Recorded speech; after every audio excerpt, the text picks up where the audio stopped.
Iran appears to have beaten down sudden protests.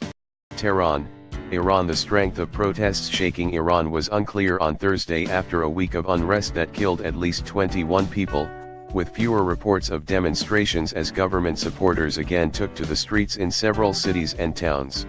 It wasn't immediately clear if the drop in reports of new demonstrations challenging Iran's theocratic government meant the protests were subsiding or that the authorities' blocking of social media apps had managed to stop protesters from offering new images of rallies. However, while CBS News sources in Iran said there were sporadic, small uprisings reported around the country, the deployment of thousands of security forces appeared to have largely restored order in most places.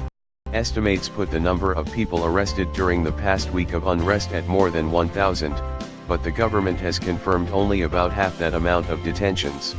One witness said some protesters were seen being driven away blindfolded on the backs of motorcycles, the preferred mode of transportation for the feared Basiji paramilitary force, linked to the elite Revolutionary Guard. Meanwhile, the Trump administration acknowledged the speed and breadth of the protests took both it and the Iranian government by surprise. The past week's protests have been the largest in Iran since the disputed 2009 presidential election, which ended in bloodshed.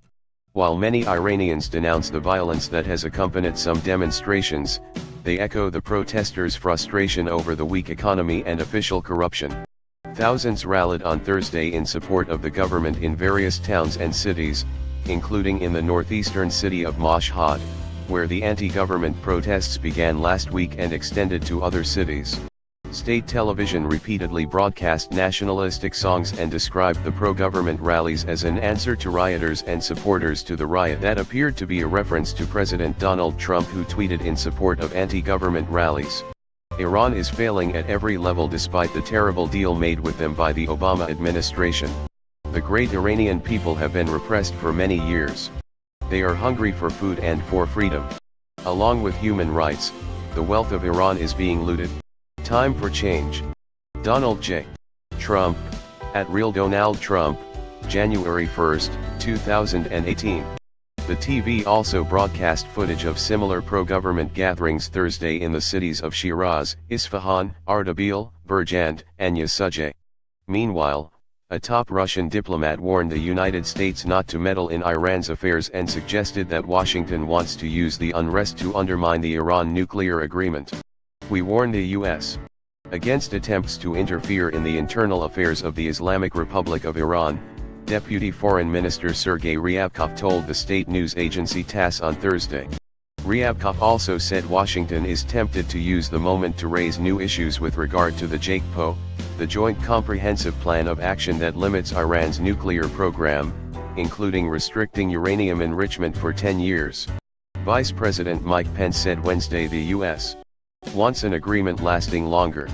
In a letter Wednesday to United Nations officials, Iranian Ambassador Gholam-Ali Khosrow complained that Washington was intervening in a grotesque way in Iran's internal affairs. He said Trump and Vice President Mike Pence were personally stirring up trouble. The President and Vice President of the United States, in their numerous absurd tweets, incited Iranians to engage in disruptive acts, the ambassador wrote to the UN Security Council President and UN Secretary General Antonio Guterres. Iran's Foreign Minister Javad Zarif pointed to Mr. Trump's own previous comments voicing support for the Iranian people, saying the U.S. leader had an odd way of showing such respect for Iranians. Trump has an odd way of showing such respect for Iranians, from labeling them a terrorist nation and banning them from visiting the U.S., to petty insults on the name of the Persian Gulf. But best of all, helping them by depriving them of the economic dividends from the number JCPOA. Javad Zarif, at J. Zarif, January 4, 2018. Trump's UN envoy, Ambassador Nikki Haley, has called for an emergency Security Council meeting on Iran, saying the UN needed to speak out in support of the protesters. As yet, no meeting has been scheduled.